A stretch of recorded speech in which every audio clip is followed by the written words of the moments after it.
very, very excited to see the female dancer on the Arms Factory here.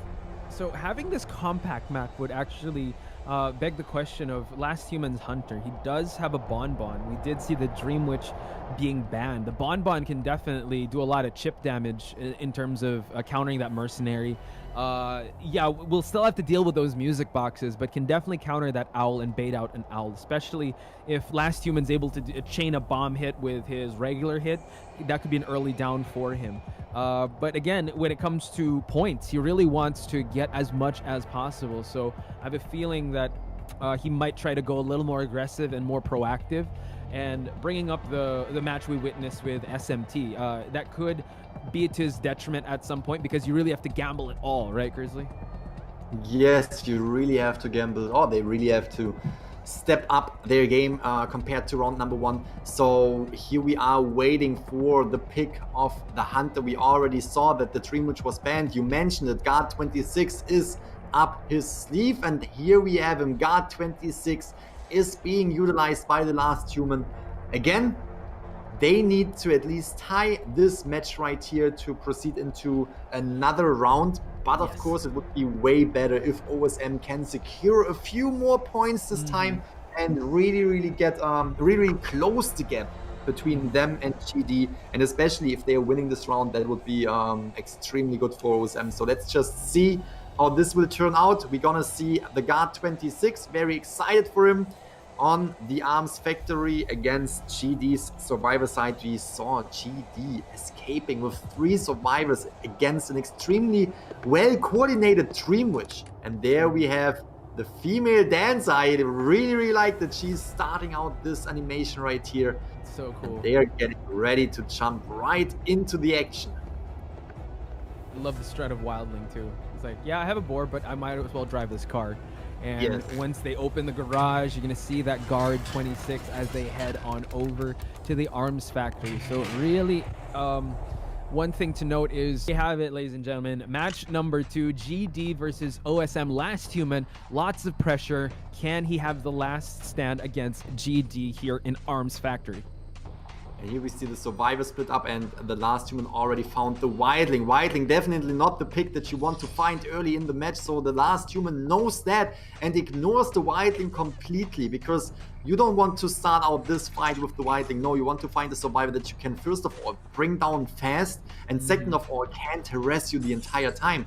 And we can see the Wildling is kind of sad about the fact that the guy was just following along and trying to get the attention again. Come on, just take me, he wants it. But the Last Human definitely knows that that is not the route that he should go.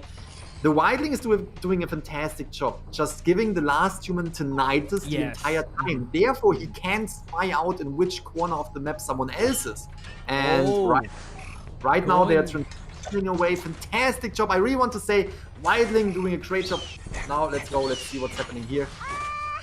Oh, wow. Yeah, great teleport here. Probably use quenching effect for him to be able to snipe out the Seer, which probably is the most optimal one because, again, as we mentioned, the bomb hits, the chain bombs could definitely negate the owl, and you saw that as he was jumping, the owl was utilized. So Last Human now really wants this juicy target for him to be able to snowball his offense and snowball his attempts to gain some points for his team.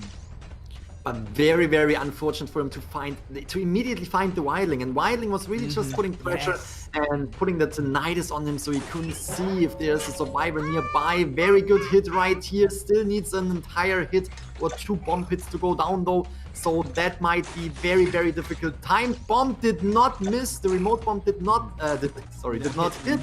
And if we look at the Cypher machines, decoding progress is being made right here. Yeah, 1 Cypher already in the hole for GD. And we see that Last Human now is still hanging around this box area, the center of Arms Factory. Just the mercenary really buying a lot of time for his teammates just for the objectives to be pushed. And I believe Last Human kind of lost sight of where the Seer was at. So trying to find, and he's going to go to the front exit of this map and now has his sight set on the Seer. Wow, really good job from the survivors, rotating around the map, confusing the Last Human where they are, where their location is, and really buying so much time right now. Look at that. You can't really see any survivors teleporting to the Cypher machine that is wiggling, finding the dancer. So far, not a single survivor was on the rocket chair. We only have Kit, who is the seer, taking damage. And now this will definitely... Oh, nice hit with the bomb right there. Oh, another nice hit. Yeah, chain bombs coming out. So Last Human making use of lost time there. Excellent down of that dancer. So we are seeing some progress over at Sandbags with the mercenary, and the fast box is really helping him with that decoding progress. Now Last Human realizing that chairs are him close enough just so that he'll be able to disrupt the Cypher rush. Very good job from OSM right here, and we can see that GD really bringing down these Cypher machines and really putting pressure on the Last Human. At the same time, the Last Human, as you already said, really catching up on time right here with... Oh, nice, very nice combination. This might be an opening to bring down the dancer yet again, but trying to concentrate on other survivors as well. Now going for the dancer, might not be able to catch up to the dancer right here, which allows him to get away. One Cypher machine is almost done and another one is halfway. What a coordination from this right here. We have again the Wildling sitting there giving Tinnitus. Not giving him giving any room. He's like, you found me at the start, why don't you chase me? Excellent tag teaming here to go for that rescue. It's like it's a rescuer plus the support, which is the Wildling now, and Yuto is the one gaining a lot of the attention, trying to go towards the slow box, which was already placed in factory. So this is great utilization of the real estate coming out of this mercenary. But you see that Last Human is trying to cut off corners here. The bomb hit will happen. Delayed effect of that hit is going to be popped, and this mercenary will be going down. But Gaming Grizzly, the Cypher is not yet close to being popped. But we still have 3 survivors at full health, so that is still in the favor of the survivors right here. Very good job.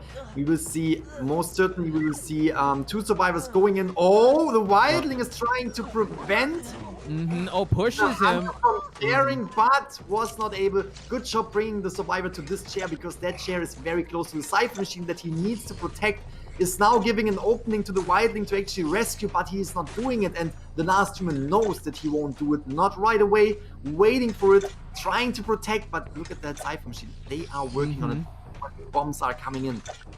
Yeah, he's really having his attention divided, and you see that the dancer is digging for a chest, an item, or anything, and we did see a successful save happen on courtesy of the Wildling, and now attention is still being directed towards this Cypher, and he still has not broken this fast box, so that would just be like a few seconds away from popping if somebody would be able to prime that Cypher. Now Last Human rotating back to that Cypher, 2 survivors trying to get the attention, and you see that they're priming another Cypher, Grizzly.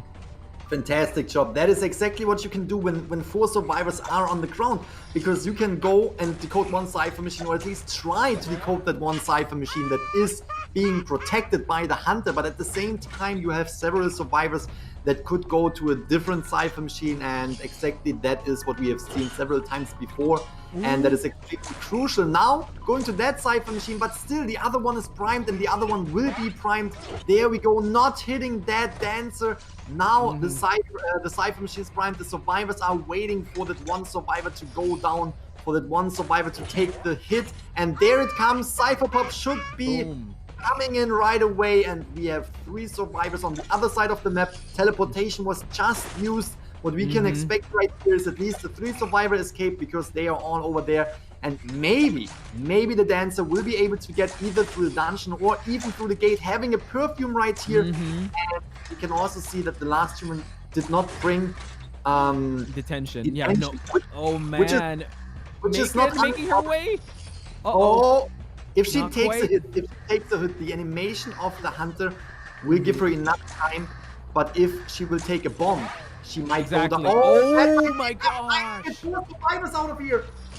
There we go. Oh my gosh, was timing that bomb hit, but wanted to get a regular hit. And I think it's for a very good example when it comes to a decoder as well as rescue. So I was expecting the mechanic back to being banned, because that's definitely a character. Again, we said this before, the survivors need to rescue, so seeing the mechanic and the mercenary, who was also a main rescuer, being banned, it's not that surprising. So we just have to see what is happening right here. And yeah, it's gonna be very, very intense. We see that we have the Flash, the Wildling. We did see how the Wildling really harassed the Bonbon, just giving tinnitus, making sure that he always had to look over his shoulder before he chaired a survivor. Hata now going for the Explorer. Again, a really good substitute if the mechanic is banned, just to push for those just to push for the ciphers to get popped, as well as Arms Factory. A lot of grassy patches, a lot of even though it's a small map, there's a lot of hiding spots for this Explorer, and it can definitely give him just extra eyes on the map, just so he can give a heads up to his teammates where the Hunter is rotating, and probably even give the Wildling a heads up on where to go, because yeah, the Wildling is not the most optimal pick if you're gonna hunt for a survivor, especially in the early seconds of this match. And looking like a pretty solid lineup on the side of OSM. I couldn't agree anymore. And here I just want to highlight this one more time, because this, in general, this match that we just spectated is highlighting in general why the Wildling is being utilized so frequently in these in the tournament. We can see how the Wildling can harass the Hunter, and we saw, just to point this out, early game, it is very, very important to rotate as survivor, to get away from the cipher machines where the Hunter is expecting you. And we saw the Wildling immediately. You have to imagine the coordination and the communication in this team. Wildling saw the Hunter, was telling his team, hey, listen, the Hunter is in this area of the map. You guys spread out to other cipher machines while I will follow him, and I will give him detention. Not detention, excuse me. I will give him tinnitus. And now the Hunter has tinnitus, but he does not know, is that the Wildling that is harassing him? Or is that a survivor that is potentially at the cipher machine that I'm going into the direction right now? So now the Hunter needs to decide, what am I doing? Am I going to that cipher machine to check it out and find a survivor potentially? Or am I going there, and if I'm not finding anyone, I'm wasting a lot of time that the survivors can use to decode cipher machines. So what am I doing? Was looking around, was seeing the Wildling, and was definitely telling, definitely able to tell, okay, the Wildling is giving me tinnitus right here. And it is just such an interesting play, an interesting strategy to see how to utilize the Wildling, who's often, I would say, labeled as not one of the higher tier survivors, but we see right here that these top tier players, they are proving that the Wildling is definitely one of the higher tier characters in this game. Oh yeah, especially with coordination and team comms and high level execution, the Wildling is thriving in this meta, and we can see that time and time again. And speaking of thriving, another character that has been thriving is this Sculptor. No Nino Sculptor is not one to look past, ladies and gentlemen. Sculptor has always been a very dominant force here in Call of the Abyss 4, and we've seen this Sculptor be very dangerous in big maps, and what more in Arms Factory, because Arms Factory, again, not the biggest map. We do have an Explorer to probably counter and hide away from this Sculptor, but No Nino being so patient and so aggressive when he has to. Very tough matchup for OSM, but trust to believe that OSM can get this done with excellent coordination and excellent game plan. Let's see if this will happen. Here we have the start animation yet again, which means we are jumping into this match. Round number 2, match number 2 in the game. The TD, we have OSM on the Hunter's survivor side. No, yes. No Nino going for the shack right away, and just trying to rotate to try to find a target. Again, just one. He just needs one. I don't know if he'll try to be choosy when it comes to the survivors, or just try to zone in on one, because again, that can be a big risk if you go for, like, let's say a Wildling at the start. And we see that the Seer little boy is creeping around at the back of shack. Hata doing his best to hide, as well as try to give his teammates a heads up that No Nino is in the area. He is trying to snipe out this Explorer. He is facing downwards to see if this Explorer is around the area. No Nino doing a pretty good job, like trying to close in. Can he do it? He's right behind him, and still No Nino is determined to find this Explorer. I thought, did he see him or did he not see him? And that is extremely good. It almost feels like the last match where we had the Wildling just harassing the Hunter. This time it's other survivors just really being able to hide and get away and wasting time of No Nino. But at the same time, you need to waste a lot of time of No Nino to actually get these cypher machines done. We can see the fort is now the target, which is not necessarily the best target, but you also have to remember that as soon as the forward's ball is gone, oh! Wow, as you were saying that, No Nino forcing the forward to use up his ball, and 9 Mamos after that was caught in that that recovery state, and No Nino picking up the pieces there. Didn't find the Explorer, but having the forward in the chair would definitely be a load off his shoulders, especially he doesn't have to worry about stuns, just the push of that Wildling. Exactly, very right, and we can see that No Nino is, just because he only needs 1 survivor out of the game, he's not concentrating to just get 1 survivor out of the game. No, he's concentrating on getting another 5-point match. He really wants to put up a fight for OSM right here and really getting away from the forward on the rocket chair and allowing a rescue to happen, but at the same time putting pressure on other cypher machines and still putting pressure by coming back to the rocket chair on the survivor team. Again, OSM knows they cannot allow anyone to get sent back to the manor. Therefore, the Wildling has to rescue right here as the Story side is taking the first hit. If he's taking another hit, it might be very... Sears Owl is coming into the rescue, and he had to dash. The Wildling taking that hit, now concentrating on the forward again, because we already mentioned it. 1 survivor out of the game means GD will proceed, and as soon as the forward is out of the game, as soon as the forward is on the chair again, he will be eliminated. Yeah, 9 Mamos is kiting for his life. He's saving that football usage just when he needs to. He uses it already just to get a little bit away, and the Wildling is right behind. So just trust that he will be a factor there. Gets the hit, but look at that. The Wildling able to push him away to just give a little bit of recovery, but it won't be that much, as we see that No Nino will be picking up this 9 Mamos. Can the Wildling save up enough rage to push again? No Nino is closing in on sharing this forward, and we have gotten past the halfway mark, and that is 1 survivor back to the manor. No Nino is not satisfied. He still wants to get more down. Still wants to put pressure on all of the survivors. Of course, this game is far from being over. And what we just saw with the forward and the Wildling combination in the factory, the Wildling was trying to push away the Sculptor in the right moment before being able to hit the forward.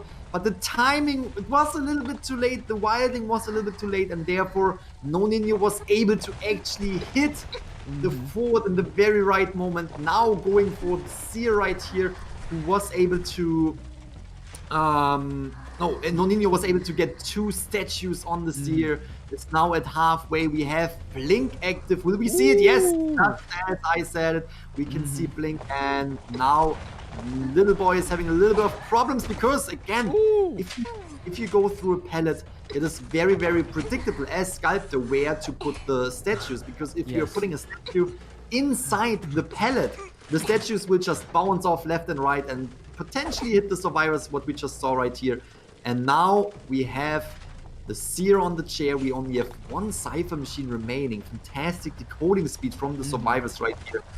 But still, are they going to rescue? And are they going to be able to finish off that last cypher? That is the question.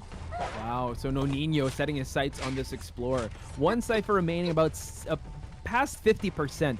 So that's definitely a fantastic job on the side of OSM. And we see that the rescue did happen, but the Explorer will see his round on the rocket chair, not opting for the basement and going out in the open, because No Nino still wants to defend as much ciphers as he can to really harass them and not push for that last the end game.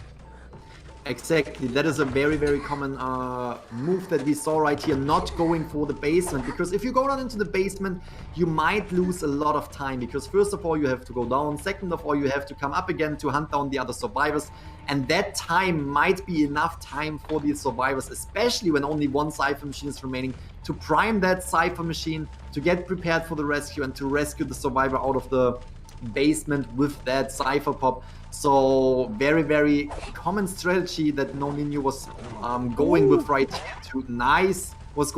here to actually bring Hata, the Explorer, to the Cypher machine, to the chair next to the Cypher machine that the survivors were already priming.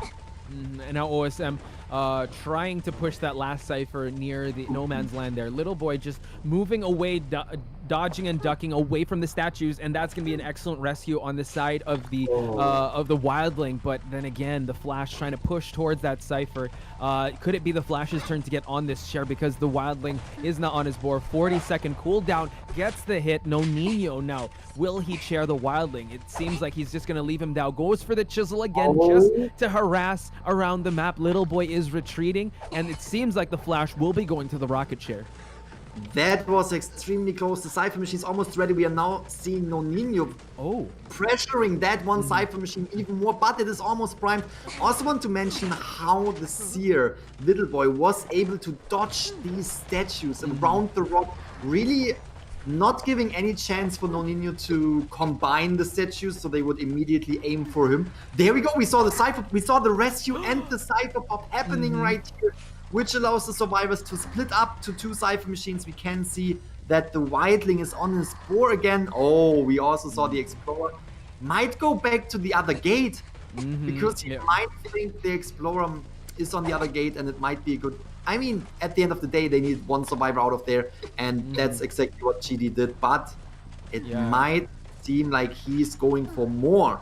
Yeah, he used that chisel just to check if anyone was at that side of the gate. Now switching sides here, you see that, oh wow, the wildling just popping right in front of him, pushing him towards this exit gate just to give the team a little more room to breathe, and he will not go chase that wildling, especially when he's on that boar. Little boy making his way towards that exit. Again, he did prop it just a little bit. Now we see the chisel trying to monitor around the area. Still can't see anyone. No Nino is still on a mission here to try to down as much survivors as he can.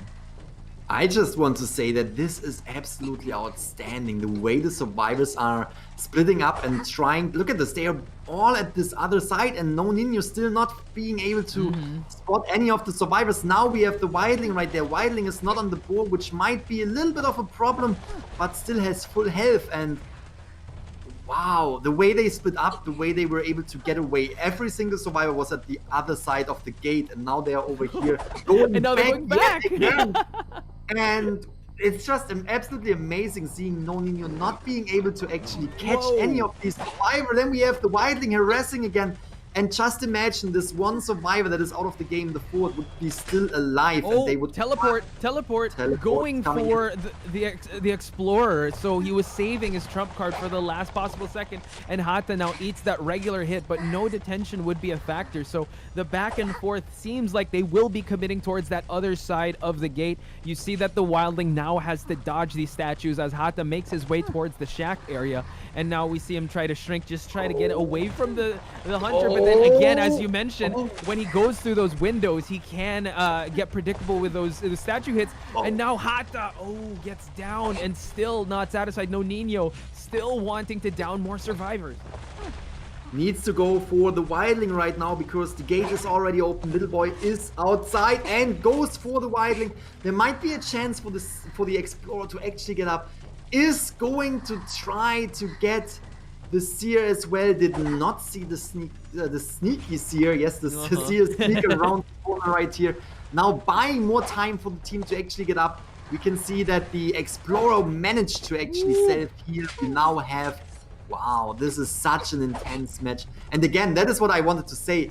If the Ford was still alive, you have to imagine that it is already so difficult for No Nino to get, his hands on these survivors right now. They were able to open up one gate. And here you can just see how OSM is putting up an absolutely fantastic fight. And wow, again, Look at that Hata just hiding, and No Nino can't find him because he's in that shrink state. Hata just priming himself just to go for that save, and you see that the Seer is going for that self heal, forcing No Nino to get out of that chisel state to try and go and down this Seer for one last time. But we see that, oh my gosh, the Explorer got that save, and now he is the one that will be going down. The Flash is going on his board. They are trying to make their way towards that exit. The Flash trying to escort the Seer to go out, but look at that, No Nino once again is so precise. The Flash not being moved here, but No Nino wanting to chase out this wildling, but it doesn't seem like that's gonna happen. The Flash still wants to stay here for his comrades. This is so intense. Really, both sides really fighting for every single survivor right there, and that is the wildling off the board. Not gonna risk it going to transition over to the gate. There will be no chance for No Nino to actually get that wildling right here. Fantastic job. We will see the wildling leaving the exit gate right here. There's no chance for Hata to get up again. We saw that he was getting up earlier, and therefore this is another 3-point game for GD. OSM is getting 1 point, but at the end of the day, this means GD, as you can clearly see, will be happily proceed into